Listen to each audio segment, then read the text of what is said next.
Hello guys आमी আজি आलोचना करिम 20টামান জিকে क्वेश्चन निश्चय आपनालोকক ভাল পাব। प्रथम क्वेश्चन तो हबो कामाख्या मंदिर कोनখন পাহাৰত अवस्थित। उत्तर हबो নীলাচল পাহাৰত। द्वितीय प्रश्न तो हल किमान सনত অসমৰ राजधानी শিলঙৰ পৰা দিছপুৰলৈ স্থানান্তৰ কৰা হয়। उत्तर हबो 1973 सনত।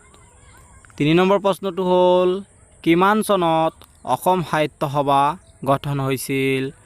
উত্তৰ হ'ব 1917 চনত।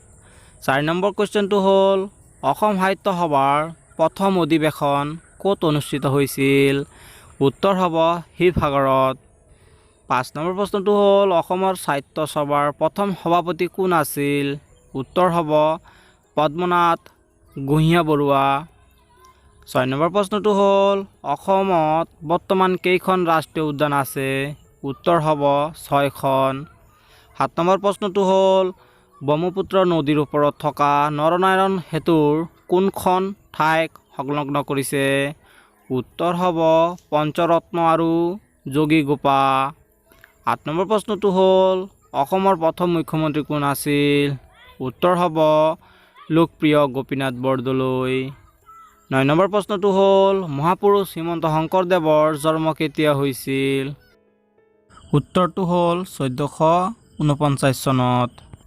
10 নম্বৰ প্ৰশ্নটো হল মহাপুৰুষ শ্ৰী শ্ৰী মাধৱদেৱৰ জন্ম কেতিয়া হৈছিল।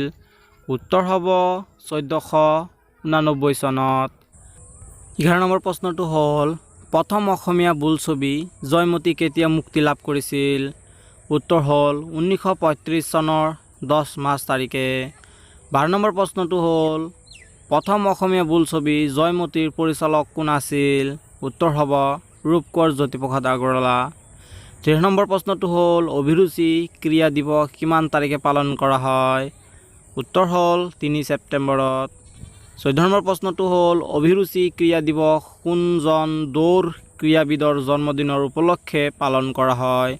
উত্তৰ হল ভোগেশ্বৰ বৰুৱা। 15 নম্বৰ কুৱেশ্যনটো হল ভোগেশ্বৰ বৰুৱাই কিমান চনত এছিয়ান গেমছ সোণৰ পদক লাভ কৰিছিল। উত্তৰ হল 1966 চনত। 16 নম্বৰ কুৱেশ্যনটো হল আহোম ৰাজ্যৰ অন্তিমজন ৰজা কোন আছিল। উত্তৰ হল পুৰন্দৰ সিংহ। 17 নম্বৰ কুৱেশ্যনটো হল কিমান চনত ইন্দিবু সন্ধি স্বাক্ষৰিত কৰা হৈছিল। উত্তৰ হল 1826 চনৰ 24 ফেব্ৰুৱাৰী। 18 নম্বৰ কুৱেশ্যনটো হল অসমৰ জাতীয় সংগীত অ মোৰ আপোনাৰ দেশ প্ৰথমে কোনখন আলোচনীত প্ৰকাশিত কৰা হৈছিল। উত্তৰ হল বাঁহী। 19 নং কুৱেশ্যনটো হল জ্ঞানপীঠ বঁটা বিজয়ী প্ৰথম অসমীয়া ব্যক্তি কোন। উত্তৰ হল বীৰেন্দ্ৰ কুমাৰ ভট্টাচাৰ্য। 20 নম্বৰ কুৱেশ্যনটো হল সাহিত্য একাডেমী বঁটা বিজয়ী প্ৰথম অসমীয়া সাহিত্যিক কোন। উত্তৰ হল যতীন্দ্ৰনাথ দুৱৰা। ভিডিওটো চাই ভাল লাগিলে আমাৰ চেনেলটো সাবস্ক্ৰাইব কৰিব আৰু লাইক কৰিব। ধন্যবাদ।